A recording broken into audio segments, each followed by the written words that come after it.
As I was saying, you're sprinting towards these episodes, and damn it, you keep changing your appearance. Okay, give me the honest truth. What are you thinking about this? You know what? You look like you're going to a village party or something like. A village people party? Yeah, you kind of Yeah. look like you're like a studious but ready to party. Uh yeah, well what happened is I'm in a play and I'm a character it's in the 1920s and Oh, I'm basically I'm just a big a-hole and I'm trying to con a young heiress out of her fortune and it's typecasting. yeah, You it's not know, too far from the truth. Yeah. yeah, no, it's not too far at all. No, I'm the whole I've always said my whole life has been one long con. Oh, And yeah, and hey, you know me, I have no problem with lying. yeah. So There's no trading places here, right? that's right. Ah, okay. I love I'm watching still you get trying to together. adjust everything. I Yeah, know. I'm just like, it's funny. so Just throw it back and is my scarf straight? Just my, you know, look at that uh scarf. Like, what is that? isn't that nice? It's houndstooth. And Houndstooth. yeah, my sister-in-law gave it to me. And then she tried to take it back and I told her no. No. Yeah. Sister in love. I've never heard that term before. That You know, phrase. I the first time I heard that was from my grandmother in law, and she Yeah. would refer to all of her children-in-law as her children in love. Yeah. And Interesting. so I liked that. I was like, yeah, that sounds nicer than we're bound together by Yeah. legality. You know We're what? You're right about that. I never thought about it that way. It's kind of weird if you think about it that way. In it law. is in yeah in only in law. Only in law. Yeah. Fascinating. How did you decide to get into this play? um when Here we go. Sorry. I decided to audition for the play when my wife was not cast. Oh, okay. Yeah. So she Cool. auditioned on the first round of auditions and she did not get a part. I Both Shannon and I enjoy doing theater. Right. I have not done theater in a long time. Just it hasn't been a priority for me. But Shannon's been doing some plays here and she's been great and she's been wonderful and but this play just didn't well, what's funny is that they actually tried to give her a part after I was cast Right. and it was a whole big drama that's not worth getting into, but we were just like, the only reason I auditioned is because she didn't get a part because it's very difficult for both of us to be gone Right. every night, and that's where and I'm gone every night, and Yeah. so and it's proven it was a really tough decision for Shannon to say no for the part that she was offered, but she did the responsible adult thing. Yes. Hashtag adulting. We're all trying to be adults here. Yeah, and it's proven necessary since then. One of us would have had to have missed multiple rehearsals for Yeah. life with 5 kids. Yeah. That's what it is. Wow. So I mean, what's funny that you're doing this? My wife decided to audition for a play as well, really, and she got the role of a granny in it. So I understand this all being out at night for a so also rehearsal. also typecast. Also typecast, yes. Um,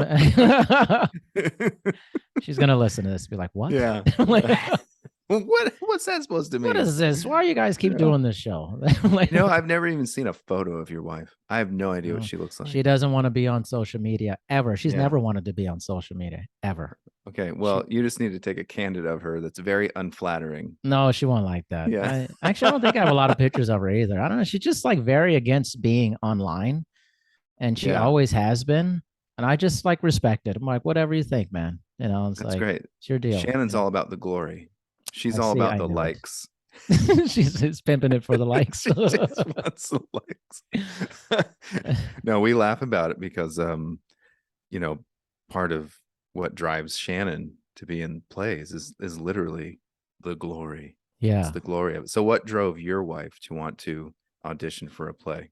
She was in plays in high school and she Hmm. always loved it. And she just never had the right opportunity to get into it. And she just made the decision, I'm going to try and see. It was literally like we're at home and she's like, yeah, I'm going to try this. And she went out and she got the role. And I think it's been interesting, That's fantastic. her doing lines Yeah. and stuff. I'm like reading lines very unenthusiastically when I read the Yeah. lines. I'm Yeah. giving that a lot of effort to my side of the whole thing. I'm like, so Yeah. and so said this, that. I'm like,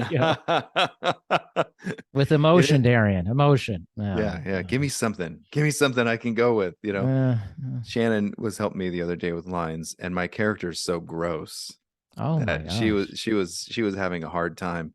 I'm like I say, I'm trying to seduce this young, lady, Dirty guy, and I man. basically forced myself upon her at one point. But I think I'm, freaking Clark Gable when I'm doing it. Yes. I that's what I and I, so I have this great moment where I just dip her down for a kiss. And Yes. before I do that, she's telling me no, and I grab her and I Oh. tell her, I'll show you love. And then I give her this big Hollywood style kiss. And as I pick her up back out of it and pull away for just a little bit, and I say, there, what do you have to say to that? Sounds cheesy, man. But I'm so full of myself, and it's supposed to Yeah. be cheap. It's supposed Yeah. to, this play is kind of spoofing 1920s Yeah. murder Right. mystery, all that kind of stuff. It all takes place in an old mansion. It takes every cliche in the book Yeah. and Yeah. puts it all into one thing. A lot like kind of like the movie Clue, you Right. know. Right. Is that without the bad CGI? Like Yeah. stuff. Like that ruins most of the movies we talk Yeah, yeah, about. exactly. Exactly. This one has special effects, but it's all practical. Yeah, It's it's all all practical. practical. You know what? Your whole thing is just like you've embedded a bug in my mind. It's killing me, man. Every time I Yeah. watch these movies, I'm like, I can't. Why am I thinking like Simon about these movies? What's going on here? Like, So I told you I was going to do that Sunday school lesson on Isaiah, and I was going to, and people were going to hate it, and I was right. really? And there was a few, and when I say a few, I should specify one person who actually gave positive feedback about it. And then the bishop who leads our congregation, the following Sunday, he came up to talk to me because he Oh, got complaints. He's a very nice guy. He's roughly our age. He's maybe a okay. couple years older than you and I. And he was telling people that he was telling me that he was sticking up for me to people. He knows me, he knows what I'm about, and everything. So, but at the same time though, it's like, well, how can we continue to allow you to teach and speak if nobody likes it,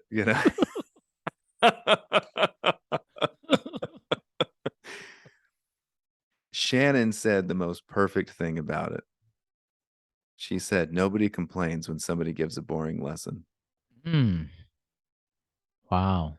But I'm up there and, not to toot my own horn, but as far as Sunday school lessons go, I'm giving a very exciting lesson, Yeah.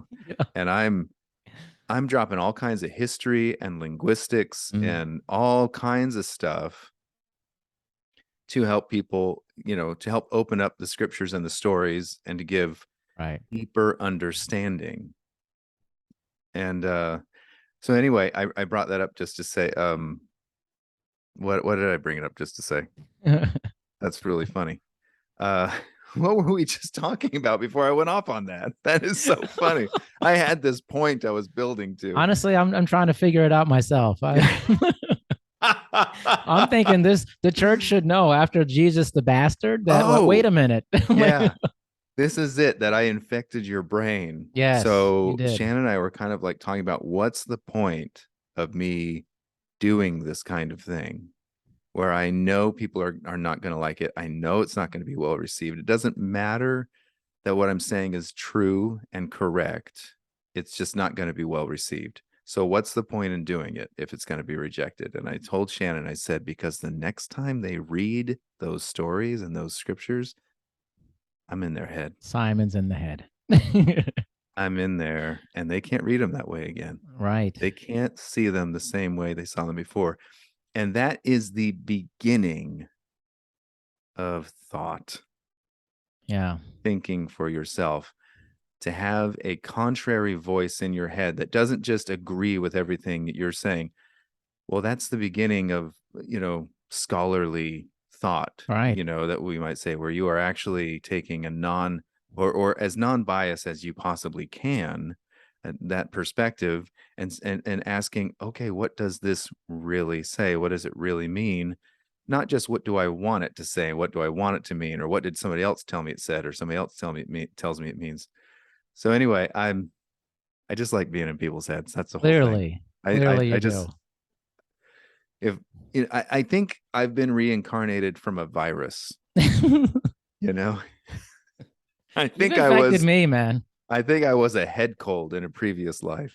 I got Simon 19, man. Like, I mean, it's like I'm watching these movies. I'm like, where's the dialogue? What's going Yeah. on? It's a compliment for you, man. I love it. I know I am taking it as such. I love that, I mean, who doesn't want to affect other people for I good or for bad, agree. for ill? Who doesn't want to? I mean, you're doing this podcast. I mean, you're affecting yourself, but you're also affecting your listeners, Of course. with every conversation. Uh, you know, we were talking about this, I think last time. It's like, what's the point of doing something in which your synapses don't fire? Yeah.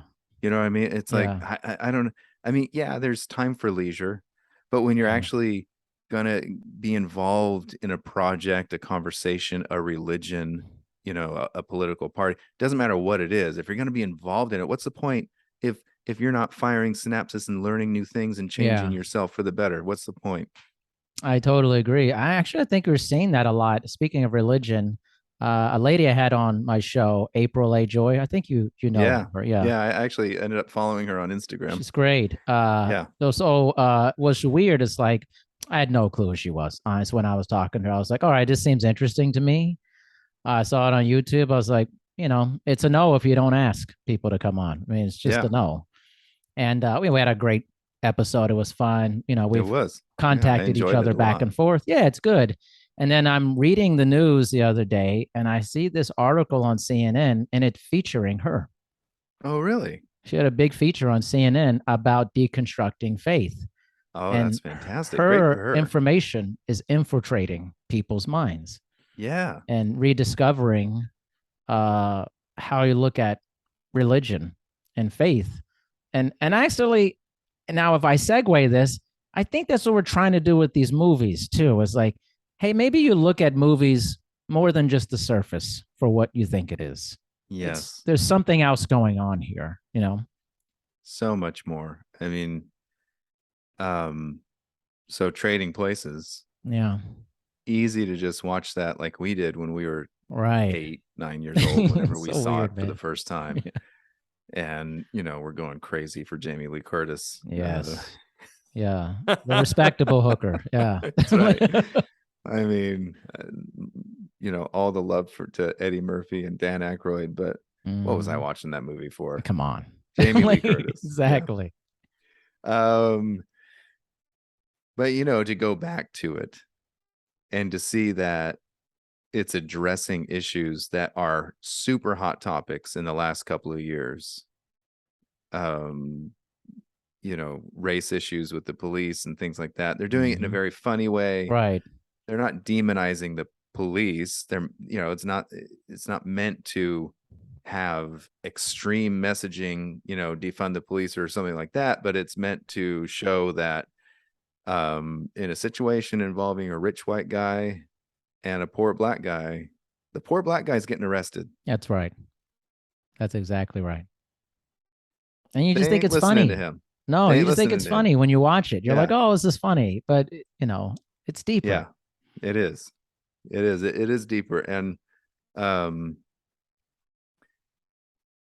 so much of that movie, I after watching it again, I went back and I found some stuff, like some behind the scenes interviews and things like that I found very interesting.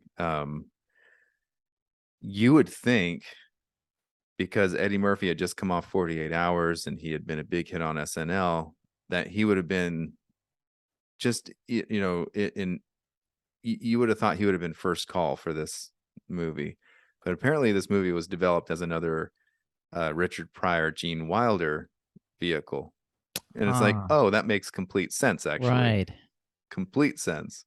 And when you imagine those two guys in the roles, it completely, the movie completely works, Yeah. as that. Um, and the director, John Landis, when somebody mentioned Eddie Murphy to him as a potential for the part, his response was, "Who?" And for Eddie Murphy, you see, so you're like thinking back, and you see that his career just blew up, and so you think that everybody was trying to get Eddie Murphy in a movie at that time. No, Eddie Murphy said, "I was just happy that somebody gave me a script. I wasn't like I was getting offers. Like somebody gave me a script, and I was like, yes, I'm doing it." Yeah, it will be happening. Yeah. Yes. I'm so happy to be in a movie. Wow. And that's the life of most actors. Most actors, they're just so glad to be working. Yes. And sometimes we forget that when we're watching these movies and TV shows, that these are just people who, this is their job. They're just so glad to have a job. Acting is one of the most unreliable incomes on the planet. Most definitely. So everybody involved in a production is happy to have a job. Right. Put on their best performance possible they could do. Yeah. And then, then they get to a point where they're Marlon Brando and they're just like, nah, Yeah. I'm not Right. doing anything. I'm showing up. Maybe I'll show up in a Maybe. I month, used to be a great looking guy, and then, whatever. Yeah. Like, yeah, you know. I was the Godfather. I don't need to do this. I don't care anymore. Exactly. Yeah. Exactly. Yeah. But these guys, so many of the actors, especially, Jamie Lee Curtis, I guess nobody wanted her in that role except John Landis either, because Crazy. she was, a scream queen.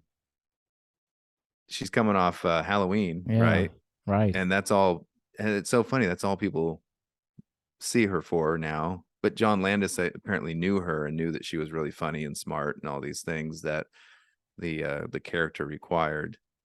One thing, going back and watching her, I had forgotten that she actually portrays a prostitute who's money savvy. She's Right. investment savvy. That's I right. had forgotten that I aspect did of it, too, actually. Yeah. that she's actually planning on retiring in like 3 years. I think is Yeah. what she says, because her investments will mature Yeah. and then she's done. But that's what made it funny though about her. It's like, wow, this is a very different version of what you think this would be. Yeah, it's probably complete fantasy. There's probably no Sure. prostitutes out there who are like that. But when you hear about somebody who's dancing to get through school or whatever, I mean, and Cliche. then they're going to be a nurse or a doctor or Yeah. whatever, someday, it's like, well, yeah, I guess it makes a lot of money. So it makes a lot of sense, Yeah. if you're just money savvy and you're looking for the best income that you can get, you know. Yeah. Yeah. um It's funny how that's transformed because now people, I mean, they're not trying to become nurses and all that stuff from that. They're just trying to get an OnlyFans account and get huge. yes, And so, sexuality, make a six-figure income right? online. They're not trying to move on from that. Mm-mm. They're trying to make that their work as Yeah, long as make that evergreen product for that. So it's interesting how that kind of segues from that to this, where we've turned from all those years to where it is now. the whole analog to digital, man. It changed everything. It Yeah, literally changed everything. I mean, my podcast. I talk to sex workers and different people. yeah. They are not trying to not be sex workers. They're not, No, this they is don't a care career. about the stigma. They're like, This oh is a no, I'm doing exactly. this. Yeah. Yeah, this is a career choice, Yeah. and for a lot of people, if you're a Christian moralist, maybe you completely disagree with this, but for a Right. lot of people, this is a legitimate career. Yeah. It's just Yeah. as legitimate as being a doctor or a nurse. Yeah. said, deal with it. Just deal with it. I mean, I've had this one lady on, a sex worker from Canada, and she gets all this hate on Twitter. And she's, oh, people say, oh, you're a whore. She goes, I know. Like, Yeah, like she's like, she's Nadoy. like, I am a career whore. That's my thing. Like, she's like, why do she's people think this is bad for me? Like, I embrace it. I'm like, it's just different, you know. she's like, thanks, spread the word. Spread, keep going. Yeah, like Yeah. it's like, you know, it's just so it's interesting the movie that she's portraying this person who's like financially or fiscally responsible. And Yes. this is a great avenue to make a lot of money so that I can retire, you know. Yeah. And she's kind, but she also won't be taken advantage of. Right. She has the line in there where she tells Dan Aykroyd's character, because he's looking at her and they're in the apartment, and she looks at him and sees the way he's looking at her and says, food and rent aren't the only things around here that cost money. Yeah, that's right. You know, so she won't be, she's just such a great character. She's not a She is. pushover. She's not anything. And it shows that you can be kind and benevolent and not be taken advantage of, because she is not taken advantage of, you No, know. no, not at Um, all. It's such an interesting movie. Like, I always think about like the country club scenes and yeah. stuff in there. And yeah, obviously when you're really young, at my age, you know, think about privilege and all this kind of like yuppies and stuff. And it's like, wow, this is strange, you know, Yeah. like it's a strange thing.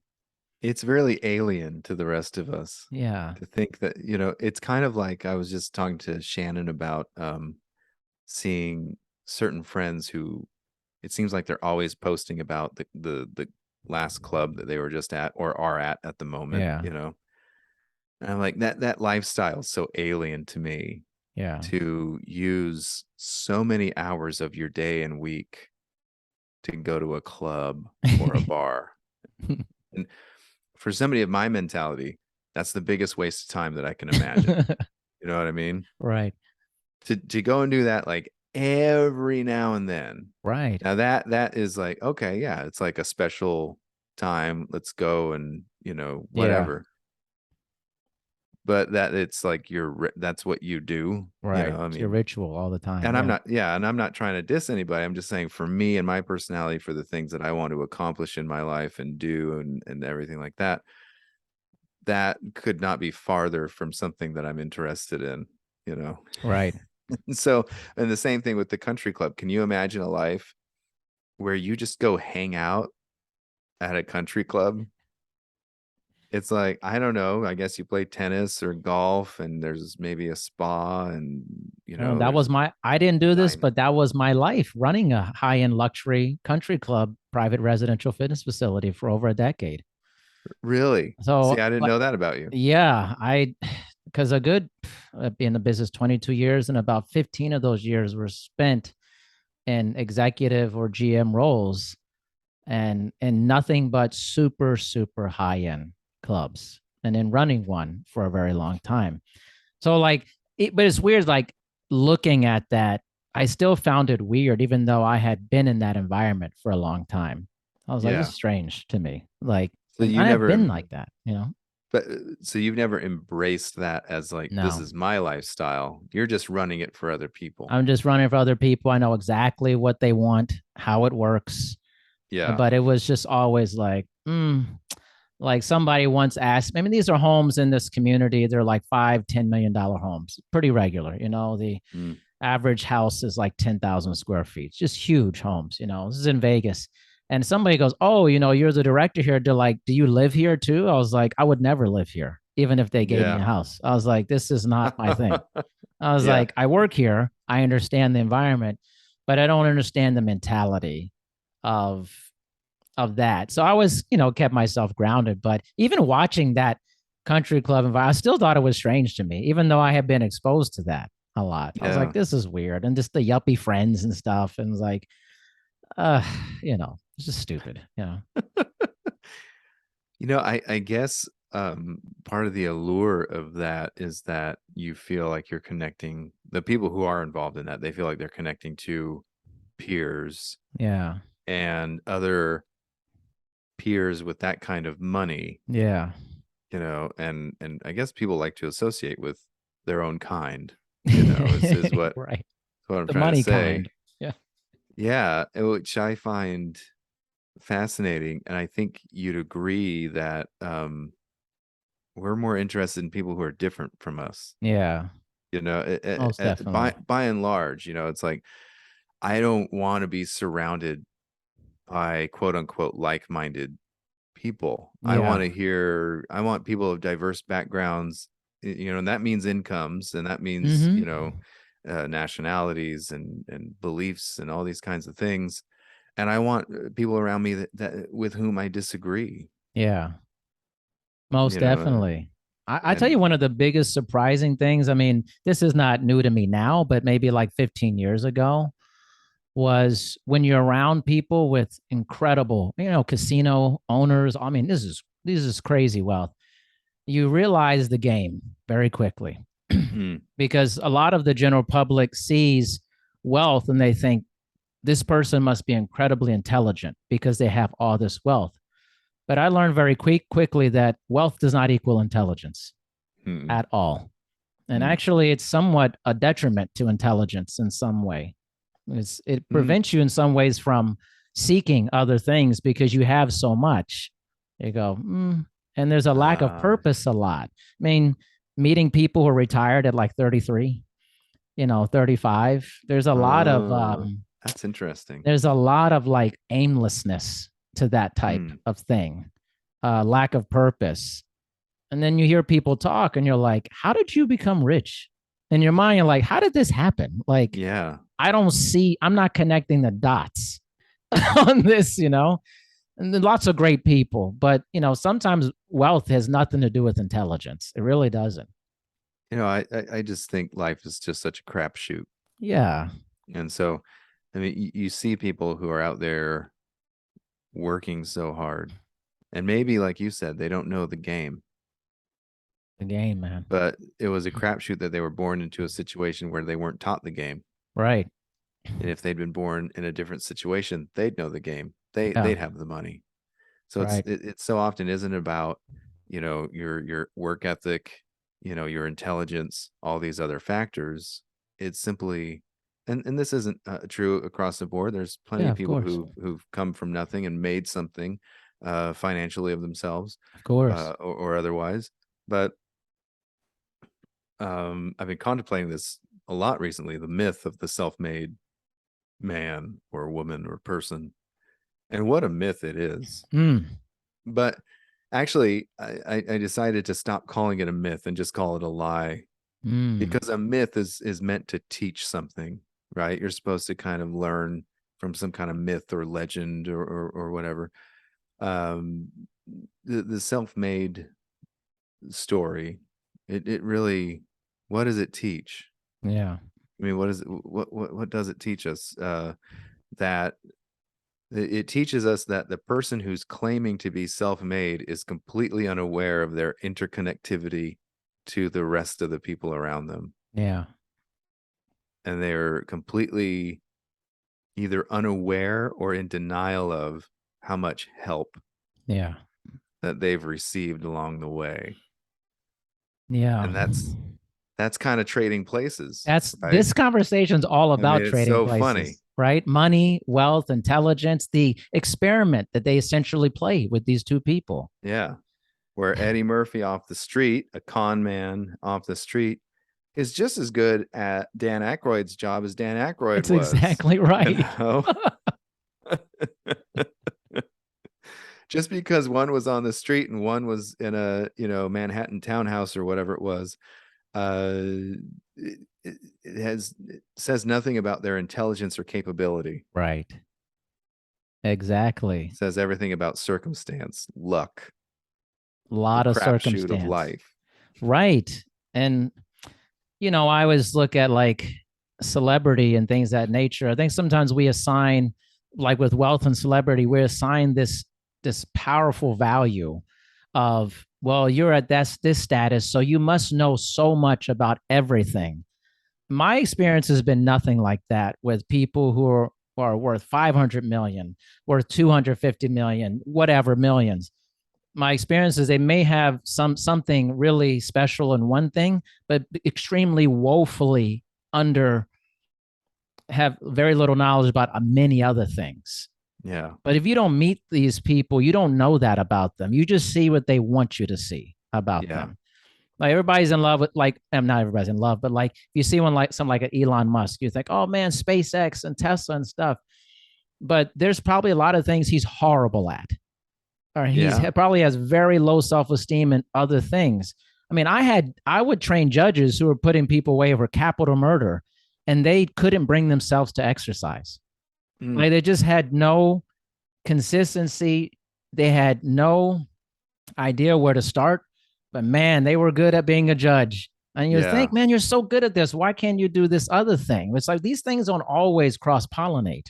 No, yeah, this Like there's so little skill transfer it's just not a lot of skill from transfer. from Yeah. things. And I refer to things as life math. Life math. And I like so when that. I see somebody who just can't get it together, I'm like, well, they're not really good at life math.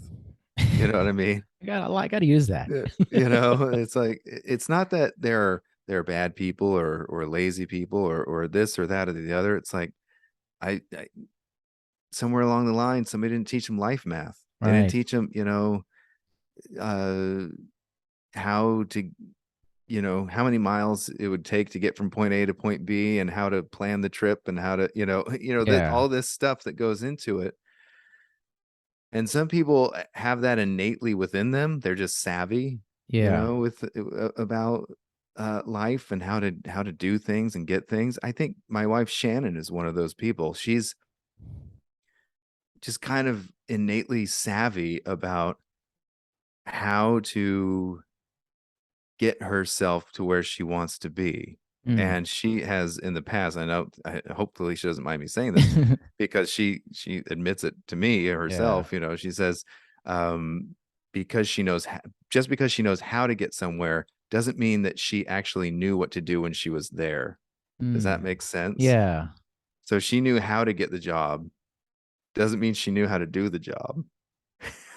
Right. She's Right. really good at life math, she's really good at how to say, I want this here and I'm going to get it and I'm going to get there to where I want to be, even if she's completely unqualified to do Mm. the thing she wants to do. Right. And I just Yeah. think that's an amazing gift and amazing talent. And I don't think a lot of us, including myself, I don't think a lot of us have that. Yeah. I love this life math thing. You have to like, how did you come up with this? I'm curious about this. I was just thinking about, how most of the math that we use in our lives is really simple addition. Yeah. It's addition, subtraction, multiplication, division. And it was really funny because I was teaching just simple multiplication to my kids. And I was like, man, they don't teach multiplication the way I learned it when I was a kid. Yeah. It's I had different. it all memorized. You know Me what I mean? too. So it's like pop numbers out, no problem, real quick. And anyway, I was just kind of thinking about that, and I was thinking about how, it's like, so I have this skill within me that I developed in like the third grade to be able to like the flashcard math. I can pop those answers out Yep. no time. And my kids are just struggling to learn it. And so I was showing them, I was coming up with little ways to show them the patterns of multiplication. I was like, this is the patterns. I was thinking about that. And I was thinking about how life has patterns and how some of us really recognize the patterns and we can just snap out those answers right away. Yeah. And other people really struggle.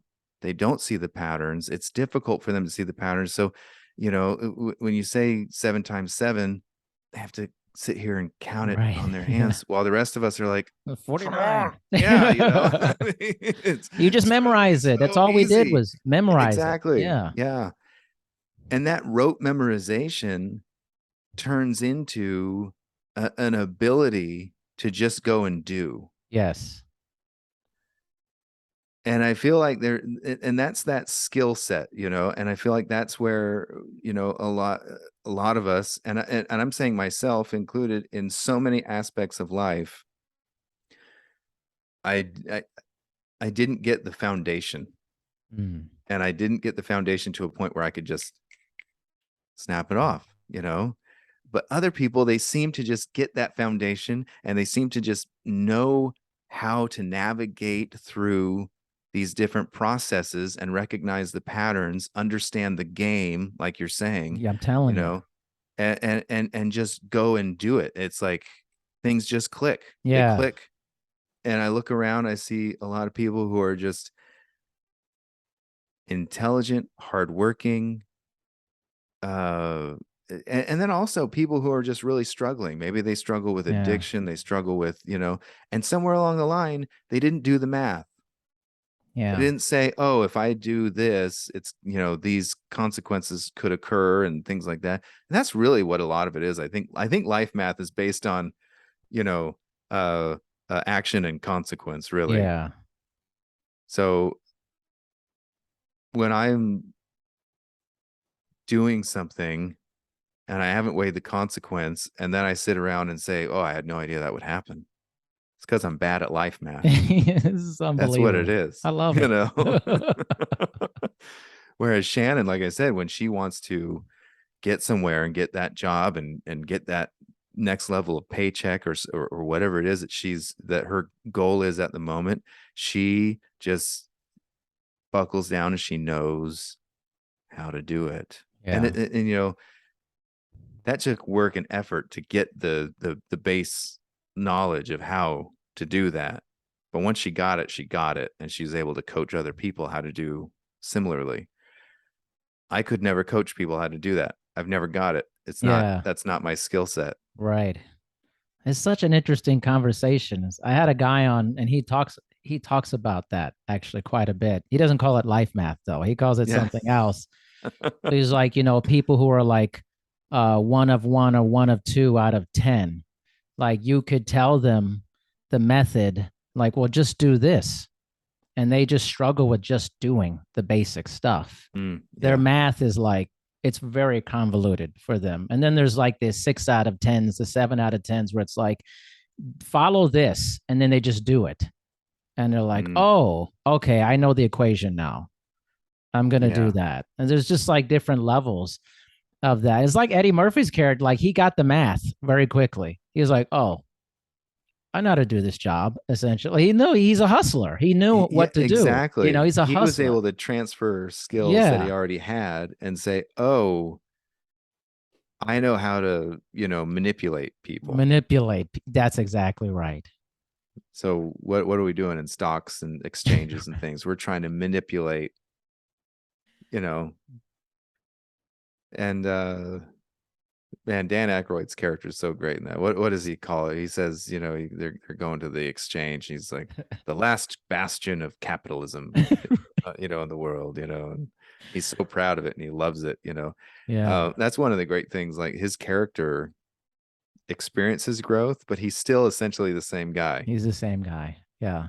And it's fun to see that, and that takes a skilled actor. It really does. Like it says a lot about Dan Aykroyd and Eddie Murphy, that they can show so much growth in their characters, but retain the essence of their characters Yeah. throughout the whole film. Eddie Murphy and Dan Aykroyd's characters, they are the same people at the end as when they started, but they grew. They They grew. grew and they learned, and each of them learned more about the game and how to Right. play it and how to manipulate it, you Isn't this know. one funny how these themes they're like melding together, right? So it's like the time. This is the time in the Yeah. episode where things start gelling. The game, the life math, the manipulation. It We're is. all It's in this so matrix funny. together. We're Yeah. trying to figure out what's the game. How do I get ahead? How do I just have a life that I feel good about? How do I do this? And that movie is such a microcosm for what is happening to most people or isn't happening for most Yeah. people. And I like that the characters in the show, in the movie, they definitely are not good at certain things. Right. So when they're on the train and they're trying to Yeah. do the briefcase switch, Yeah. and each of them takes on a character, and they're so over the top, it's just supposed to be silly, but at the same Yeah. time, it shows that, okay, Jamie Lee Curtis is really great at certain things. She's really bad Mm-hmm. at being, knowing the difference between Swedish clothing and Right. Austrian clothing. And she's really bad, and being convincing and all these things. Right. And they're all, they're all playing these over the top, stupid characters. And I'm going to Yeah. ask you a question here in a second, about Dan Aykroyd's character. Yeah. I think you know what I'm going to ask you, um, but I mean, they're so unconvincing, and the guy sees Yeah. right through their Yeah. ploy. And so it shows that, these people are really good at certain things, Yeah. but they're also really terrible at other things, just like we were saying. Like, That's man, people. yeah, That's all people. That's yeah, literally the veil. That was the biggest surprise for me when I started at the job I was doing in like my late 20s. I saw wealth and celebrity very differently than I see it now. I was kind of awestruck in the beginning.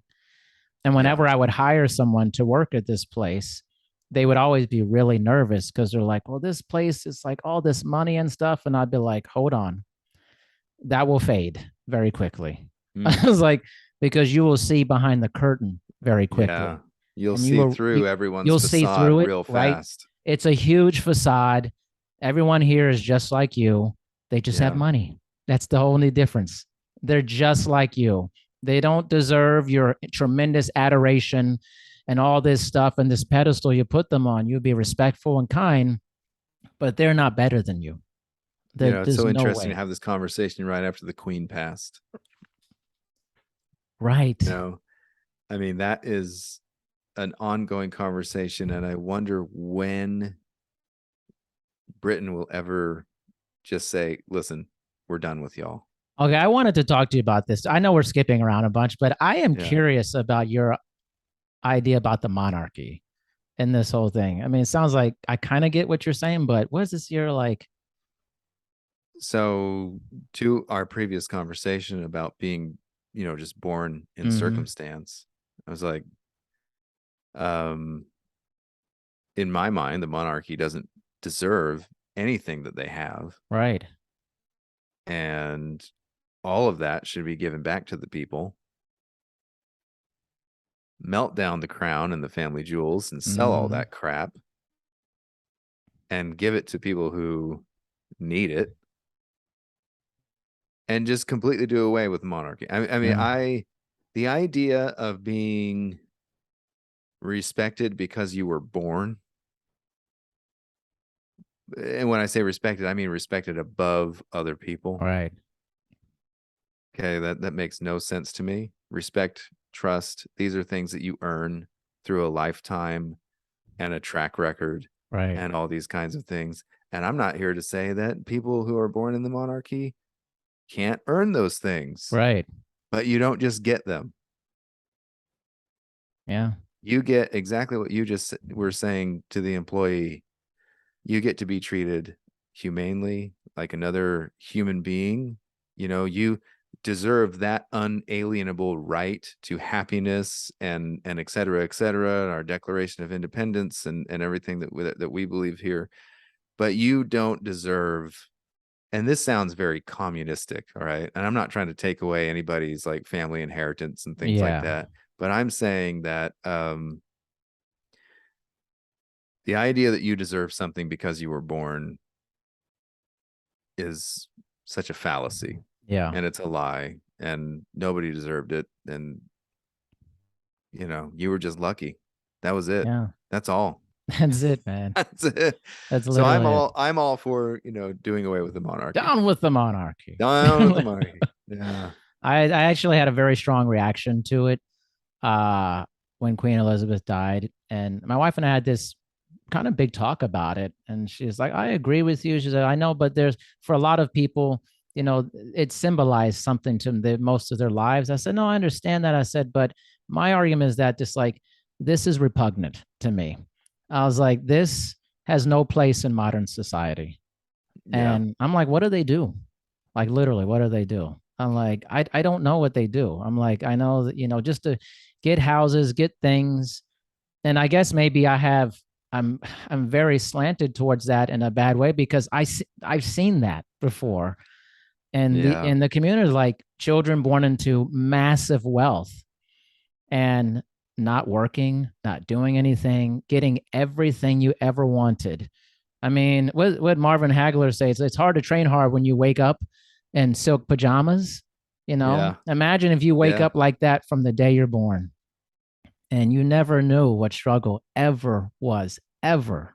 Your parents was, oh, we can't buy that because we might not be able to afford that. We're on a budget. A budget means nothing in that Yeah.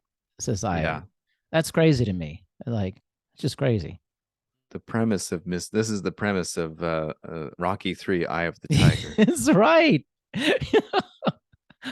I love that movie, by the way. I I love really it do. too. And when they do the juxtaposition before the first fight of watching Clubber Lang, Mr. T, work Yes. out, and what's he working out with? Couple of big nailed to this, Yeah. naked wall, and he's doing pull-ups on that, and he's, no real gym. He did no equipment, no nothing. And No. what's Rocky doing? He's on an exercise bike, and there's a full live band, and somebody's Yeah. blowing bubbles and selling t-shirts, and there's girls coming up to give him a kiss while he's working out, Yep. it's just like, uh so anyway, to your point, Rocky loses that fight. Yeah. Right. Loses that fight. Actually, I think one of the worst things they did in that movie, I actually really enjoy the scene where Mick dies. Wow, you're No, great. I'm saying it's a good scene. It's a good I'm scene. saying Yeah. it's a good, So powerful Simon's scene. like, wait a minute, hold on, let me back Yeah. up. It's a good scene. It's I not don't that I like that enjoy he Mick died. dying, per se. I'm not out to kill Mick, but it's a powerful scene. They did it really well. Yes. Mick, we got so much more to do. Mick, it's good. It's really good. Yeah. However, I think the worst choice they made was having it happen right before the fight, Right. because that tainted the reason why he lost. And Right. they should have just gone with, listen, the reason you lost is because you're waking up in your silk pajamas. Yeah. You're not as hungry to train hard. Yeah, you don't have, if anything, Mick dying should have given that back to him. You know what I Yeah. mean? So I would have liked to have seen Mick have died after the fight, and that kind of inspires him. And they could have done that whole scene, but just not him going in with that baggage to that fight. Yeah. You're What I cracking me mean? up right now, man. I just envision you Am I being on a doing this movie again? set. You're doing it again. I see you with that scarf on a movie set. You're on the Rocky movie set and you're like the assistant to the director. You're like, this is all wrong. Okay. This is like, so you're taking away the real meaning of this scene here. Yeah. Sly, babe. Come on. Come here. Let me talk. More dialogue. More dialogue. All you have to do is just change the sequence a little bit, the sequence of events just slightly. And then I think it drives the point home that Rocky had really lost his competitive edge. Right. And he wasn't carrying any other baggage into the ring with him. Anyway, and everything else could have carried on the same way. So, and I just think that everybody needs to listen to me, because I make everything better. I think I make everything more betterer. Yes. Yeah. You actually just look like you're on a movie film set. You literally do. Like the acting. I just imagine like if I showed up on a movie set somehow and I was walking around and be like, that guy, what is he doing? And you're just like throwing scripts down. You're like, this is all wrong. I'm very skeptical of how this is being shot.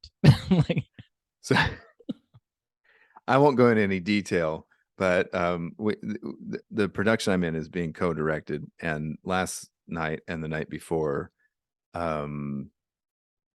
heard from me. Oh, And it wasn't in a bad way. It wasn't in a bad way. I just I had some opinions. Whether or not they take any of those opinions into account is totally up to them. But I had some opinions, and I tried to present them in a very kind and diplomatic way. But yeah, you know me, man. Yeah. I've got He's opinions. got a lot. The I've got 'em. skepticism is a main part of the opinion Yeah. usually. And when a production is in the early stages, it's really easy to be skeptical. It's Yeah. really easy to be pessimistic, especially when things go wrong. And normally, I mean, things going wrong is just the norm for Yeah. live theater. Right. Especially once again in the early stages, you're trying to solidify a cast, you're trying to do these things, you're trying to get the blocking and get people to start memorizing their scripts and stuff like that. And you know, it's really for most productions, for a good one, it's like 3/4 of the way through where you start to see that maybe this might come together. You're Maybe. like a week and a half before curtain, and you're just like, we might have a chance of pulling this off. We might have a chance. So uh, that's all to be expected, but there was just certain things that were going on that I was just very am very dubious about, and so typical Simon. one of my castmates was worried that I was going to be leaving the production. It's not like I'm complaining or anything like that. I'm not sowing seeds of dissent, or anything like that. I'm completely positive on stage and with the rest of my cast and everything. But they just noticed that I was staying behind and talking to the directors, and so they were messaging me. They're like, "Everything okay?" And I was like, and I said, it's fine. you know, Yeah, you should just text me. I'd be like, "This is normal. Don't worry." I yeah, spent a lot of time with Simon. This is just part of the whole method. You've got yeah. to This is question everything. yeah. I've It's got to. And I seriously, it will sound like I have a huge ego, and I seriously don't. I take direction really well. I'll try different things with my lines, and if the director says no, this is how we need to do it, I'm good. I'm just like, cool, fine, we'll do it that way. And I might tell the director, I was going for this, and if they say, oh, okay, or if they say no, don't do that, I'll be, oh, I'm fine either way. I don't have a huge ego about these things because I know it's a collaborative yeah. effort. And that's all I'm trying to do when I have a private conversation with the director. I'm just trying to collaborate and Uh, and say, hey, here's some thoughts. Here's here's some some, ideas, here's some thoughts. Yeah. I'd love to see you direct a movie. It's probably one of the funniest, like shooting, like 3 months Oh shoot. Just man. I would just like Yeah. document the whole thing and be like, this is the best thing ever. I think you would be surprised at how laid back I am. Yeah. Like with bands and stuff. I literally just in all my bands I've been in, um, my attitude has always been, hey, it's just rock and roll. Yeah. You know, I mean that we're gonna make something that's gonna be great. You're here because I like what you do. If I didn't like what you do, you wouldn't be here. And that's the whole thing. And Oh so, man. from a director's standpoint, I would hope that we've cast actors that I like what they do. So, especially in the early stages, I'm gonna let you go. I'm gonna let you try stuff, and if it's not working, we'll work it out. And if it is working, I'm not gonna say anything. I'm just gonna say, good job. Let's move on.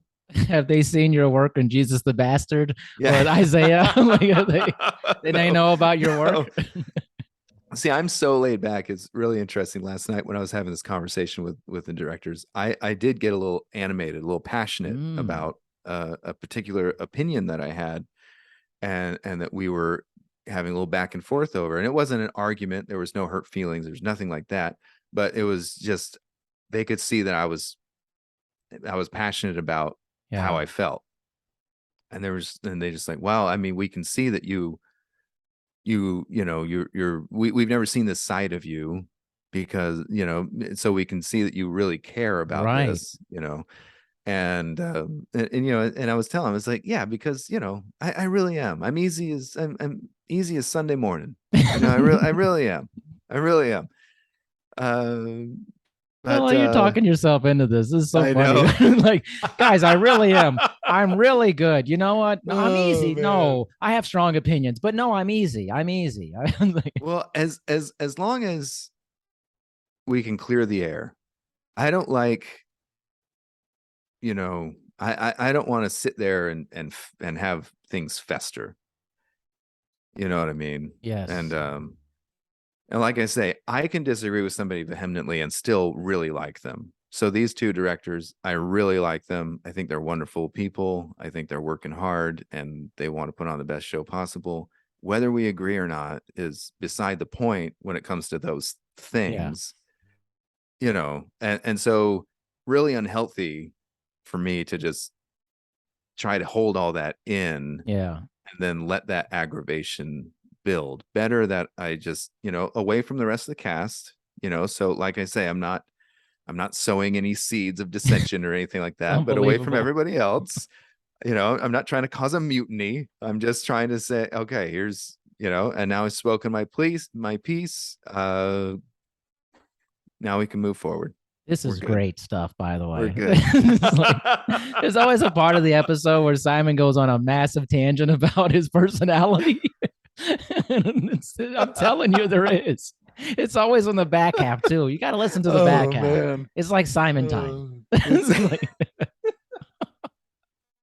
we still transition from movies into oh Simon's into skepticism, into just his my personality. therapy, Yeah, So exactly. we just transitioned from talking about a dumb comedy from the 80s. I'm a I good guy, I swear. I'm telling you. Don't let it fester, though. It oh man, yeah. happens Oh, every it's time, it's literally. the truth. It's the truth. I mean, so one of these days we've got to turn the tables and you've got to have some kind of confessional I about, don't know, man. Like, I'm getting it out regularly with everybody I talk to, man. Yeah. Apparently, I need some I outlet, think you need this. It's okay. I'm here Yeah. for you. I mean, you're I'm getting just into glad you're my not brain. charging me, therapist rates. I couldn't afford you. It's just, no, it's good though, because it makes me think. And when I watch these movies, I often like take on the lens of Simon. And I'm like, It's so is there more funny. practical effects in this? Is there a lot of CGI? What was the Yeah. dialogue like? Am I happy about, like, okay, I thought about you several times this week, actually, All right. because one of our favorite movie makers, Mike Flanagan, Midnight Mass, Yeah. we did a review, excellent episode, has a new series coming out in like 2 weeks on Netflix Oh, really? called Midnight Club. Ooh. And it's about a hospice full of teenagers, who have terminal diseases. And the first one who dies is supposed to communicate with the other ones from the dead. It's a horror whole thing. That's his whole thing. Wow. So, and I thought, oh man, Simon and I love what this guy did with Midnight Mass. Is probably pretty good. Maybe, hopefully. So that's interesting. Um, it doesn't really sound like it's a continuation of Midnight No, Mass at all. It sounds like it's its own unique thing. So I yeah, wonder if he's going to keep doing completely independent projects, but still have midnight yeah. Is it all midnight? I in mean, the title. he has, I guess, exclusive deal with Netflix, so he's just producing for them films. But Well, at least they got somebody good. yeah, because that guy's killer at what he does. Yeah. Like, And I Simon, got to don't tell you, don't I criticize haven't, him too much, okay? no, Stop it. no. I mean, I got, no, I mean, that's one of the bright spots of Netflix original programming. I mean, they just, it feels like Disney and Netflix, when they get to something, they just ruin it. Here it goes. They just ruin it. No, I mean, I don't want to go off on some big tangent about it. I just mean there's certain Yeah, production houses that if something goes under their umbrella, it's like, oh, okay, well, that's not going to yeah. be very good, Interesting. which is too bad because I think Netflix started out strong. I agree with that. Yeah. And then I think I don't know where along the way, but they kind of, and it might be that they were just trying to please everybody, Yeah. you The big know. budget movies are so bad on there. Yeah, They're so bad. and I and With I don't understand why, because it's not like those movies make them money for how many streams right. they get. You know, they just make them money by keeping people on the platform. Right. The membership. Yeah. Yeah. So it's like, why make crap? I know. You I know, know. It's strange why put actually. out crap? Why not put out the best dang stuff you possibly can? Because you know there's too many options out there. I'm telling There's you, just too man. many options out there to put out crap. It's too easy to say, eh, I'll just cancel Netflix and keep Apple Yeah. and Amazon or Yeah. whatever. You know, I mean, it's just too easy to do that. So why put out crap? I don't know. It's interesting. Like I find like my favorite series are always on HBO Max or Hulu, actually. And Yeah, Hulu rarely misses on an original series they do. It's always like, wow, this is excellent. Like yeah, and Netflix just puts out trash half the time. I mean, like right now yeah. I'm watching the Dahmer on Netflix. And I find it to be very good. It's actually really good. That's Evan good. Peters plays Jeffrey Dahmer, and he's just nuts, man. Evan Peters So becomes the person whoever he plays, like full on, man. yeah, It's very creepy. Shannon sent me a screenshot of him as Dahmer, and because of the stupid mustache I have for the play, she said, You look "Remind like you of him. anyone?" No.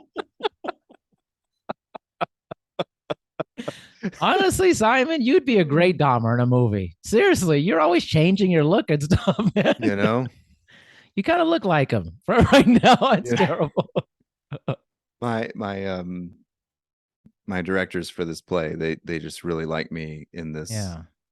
role that I'm in, and they've complimented me a lot, and it's very kind, but at the same time it makes me worried, because once you see somebody sometimes in a role, Yeah. then the next production that comes around, you might only think of them for that kind Yeah. of role, and that's definitely not one of these traps I want to go down. I enjoy playing this character I'm playing. He's not exactly a stretch for me Okay. to play somebody Oh yeah. who's pompous and egotistical and trying to seduce a woman. It's just not like, you It's know, not that far of a bend for yeah. you. Like, It's like, oh yeah, I got this. I'm You know. know, Yeah, I no, yeah. mean, the moment I read the character description, I knew, oh yeah, I know how to do that. I mean, that's no problem. You know, and there's no problem at all. I got it. Um, there's other characters in the play that would have been more challenging and more, and in that way more fun for me to have done. Um, uh, but I didn't read for those characters, so they don't think of me as those different types of characters. They think of me as this one. You know, I mean, it's it's really bad. You know, I mean, my character, like the lines he says are Yeah. so grown, eye roll, Right. lines. But at the same time, hopefully I give him enough charisma that people actually want to groan and roll their eyes. You know Right. what I mean? Right. They're looking forward to it. Um, but yeah, so to your point, like somebody like Evan Peters, Yeah. it's so great to find actors who don't get stuck in just doing, oh, you can't do this other thing because Yeah. this is who you are. This is, you're Harrison Ford. You can't, Right. do Jeffrey Dahmer. No, you're an Air Force One or an Indiana Yeah. Jones. That's what you're Uh, like. you point really well, and you have very good intense faces, and Yes. who Yeah. knows what more Harrison Ford could have given us. Not that he needs to give us any more than he's given us. Sure. He's what he's done, his catalog is amazing. But I'm just saying, obviously this is a talented guy, and he could have probably done a lot more different types of roles than what he kept getting. But hey, he took those roles all the way to the bank, He baby. did. Did you know what's funny? We got to talk about this another time, but I read this thing about Tom Hanks saying he's only made four good movies his whole life. That's hilarious to me. Like he's just You know working out what? there basically. I kind of believe him. Oh, you're No, I thinking mean, about the movies too. I could see your mind going, well, okay, I've which got the one? list going. I've Apollo got the 11? list. Was that the one? Was that one? That one's good. That one's good. Castaway? Was that a good movie for him? Did he think that? I know. I think he's got to agree that Castaway is really good. It's really good. And, Philadelphia was amazing. We talked about this. I really Yeah, we're thought he talking was about amazing in Philadelphia. Philadelphia, man. Yeah. What's interesting is that when I first saw Forrest Gump, I thought it was incredible. But I still love Forrest Gump. I can tell you don't love it anymore. it just hasn't aged well for me. And I don't mean like it feels outdated. I Hmm. just mean it's not a movie I would put on. Yeah, That's all. I would put on Castaway in a heartbeat. so good. That's a movie I would always put on. I would really look forward to watching Philadelphia again. Most But, you know, definitely. of other ones, so there are actors, and Alec Baldwin said this in an interview one time. He said most productions are failures. Mm, And the person who was interviewing him was like, no, no, no, don't say that. And he says, no, no, no, no, that's just part of the business. It's wow. like you're hoping that every few years you're going to have this big success to make up for the failures. And that I think that's just a realistic attitude to have. So while Alec Baldwin will never be bad in a movie, he'll be in bad movies. Right. Same thing with Tom Hanks. Although I will say I think Tom Hanks has been bad in certain movies. I Sure. think, Of course. um and this is somebody who loves Tom Hanks, ever since Big. Oh, If Tom Hanks if his name is on something, I'm gonna go watch it. yeah, I agree. I love him. He's so great. But he's made quite a few movies I won't watch again. Right. you know Sure. Of course. I haven't watched Turner and Hooch in years. I'm like, you know what? I probably would watch that again. I actually love that movie. he maybe when he said he did not like any of the what's the ones he did, like it was like biblical type stuff, demons and something. Oh yeah, um you know what I'm talking about. the Angels and Demons, Yeah, and it's what's the escaping first me. one He said it was called? garbage. Those are bad Those movies. are garbage. Those Yeah, are absolutely horrendous. he really was like blowing them up. He's like, just terrible. He's like, well, I just did it for a paycheck. I was like, I like the honesty, man. I appreciate that too, and I think they were even directed by Ron Howard, or one of them, or both It's of them, crazy, or right? something like that. So it's like, how is a collaboration with Ron Howard and Tom Hanks so bad? How could it be like That's that? amazing. That's incredible. You would think match made in heaven. This is going to be gold. Right. The Da Vinci Code. No, the There it Da is. Vinci. That's what it Yeah, is. And you got Ian McClellan in I that. know. I mean, Great it's like, actors. how can you go wrong? it, All it right, it you showed happens. me. You showed me. Yeah, you proved me. You proved. That's so crazy that I like what Alec Baldwin said. Like, I mean, if you really think about it, a lot of movies are really bad.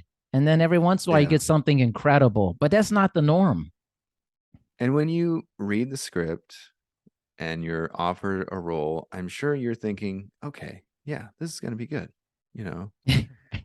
And then things just don't turn out, No. and that's um so when I go last night and the night before and I'm talking to the directors, I know that's the case with live theater too. You're right. Right. Most of the time it doesn't turn out.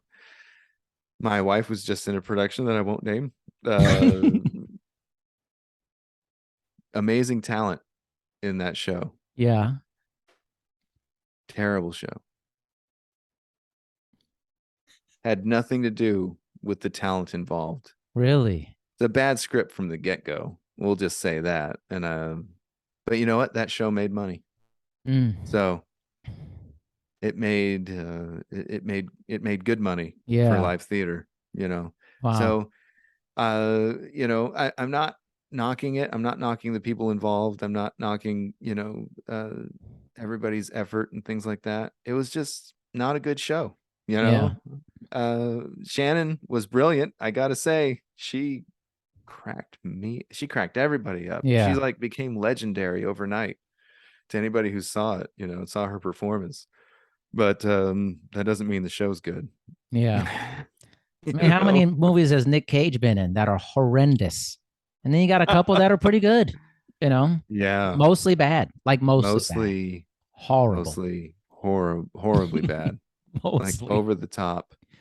So like a lot of his scenes, so over the top. Yeah. I saw Nick Cage in a movie theater one time, actually. It Really? was weird, actually. I was in Vegas, surprise. He lives there. And it was at a casino, Red Rock Casino. I'm going to the movies by myself. I'm going into the movie theater. I'm going, down all the different doors to go in the theater. This guy starts walking towards me and he looks terrible. I mean, he looks beat up.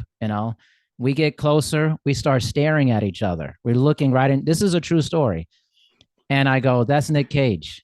And I just stared him down the whole And he time, looked at goes, him. "That's Darian." Right. Of course. Come Yeah. on.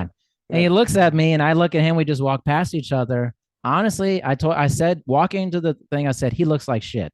That's what I Oh said, man. And I man. said, well, I hope it was for a role, but I don't really think Yeah. it was. Sorry, Nick. I mean, Oh, I know you're not listening to this, but that's you sad. didn't look good. And it was like a lot of your movies, it looked garbage, man.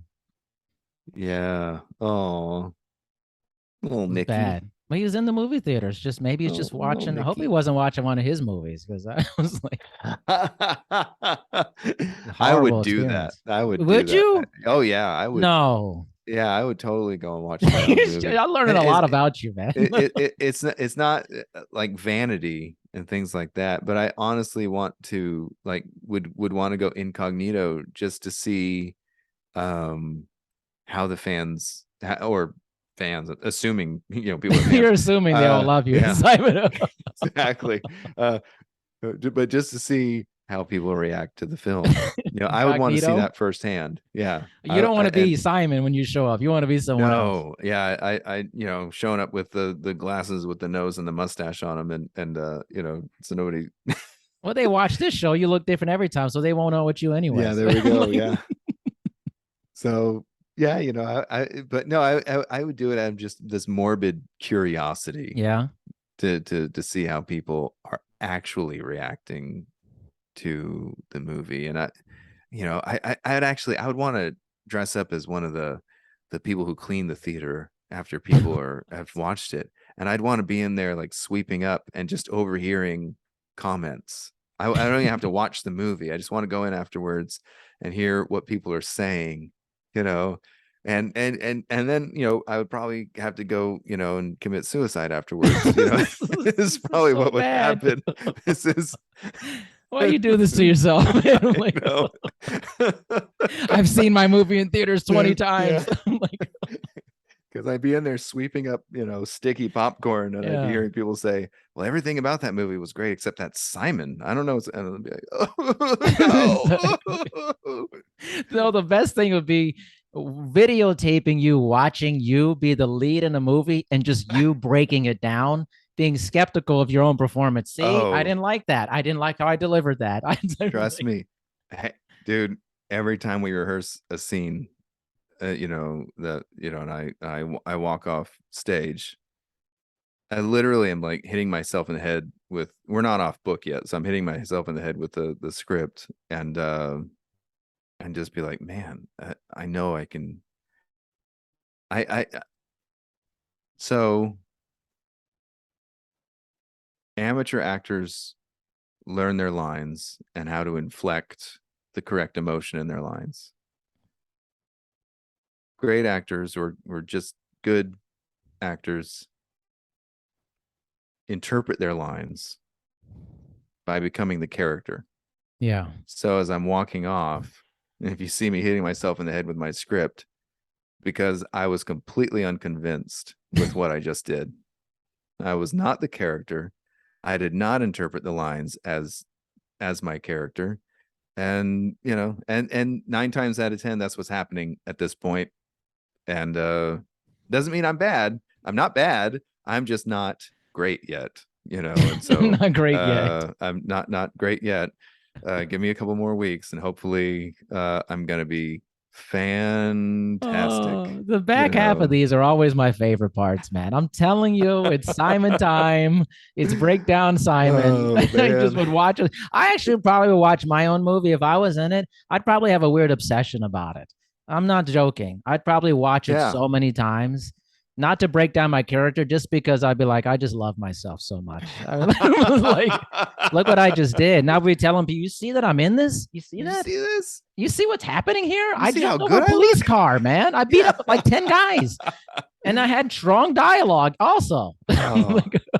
Like, What's the name of the guy? I'm just, his name is just went right in my head. He did the Old Spice commercials. He's super intense, retired football player. oh man, who is it? Uh, Not Dick Butkus, is it? Back from no, back? no, No, no. no. Okay, that Black was a guy, much bald older. head. Oh, Terry Terry Crews. Crews, yeah. Terry Crews. Yeah. Um, I saw him interviewed for something. Anyway, the point is that he was saying that they asked him if he watches his shows. He's like, "Oh, I watch my shows every night. That'll be me. I get the kids around. I'm like, come watch this." His philosophy behind that is that he is so proud of what he's done with himself and what he's been able to become. He knows where he came from, Right. and he knows what he's done with his life. And when he's watching himself on screen, he's from a perspective of extreme gratitude Yeah. that, look what I'm doing. Look at my life. Yeah. This is me. And I think that's so beautiful. It is. That's not your experience, Simon. That's not me. That's not me. It's definitely not. I'd be Simon. watching it and be like, who the F does that guy think he is? I mean, what's and I'd like, probably like kick a chair over. It's a painful experience for you. Yeah, like, kids would be like, "What's wrong, Dad?" It's like, look at that. You see that? I did the whole thing wrong. There's a theme here with you, man. I'm telling you, it's very strong. I'll say it all the time. I know I'm never gonna get it right. It's okay, man. It's okay. No, and that is that, like, okay. But here's the thing: it's like what you were talking about earlier about people who are born with everything and not having the drive. Okay, accepting that I'm never gonna get it right gives me the drive to keep trying and over and over again. And if I ever feel like I've got it right, then what's the point anymore? Now I'm one of those people who has no reason to do anything. This is unbelievable every time. We've come to the time on our show I tell Simon nice things. This is a segment. It's a real segment, actually. It is. I think Simon, I don't want him to demotivate himself for doing this show, but I think he gets a lot of stuff right on this show.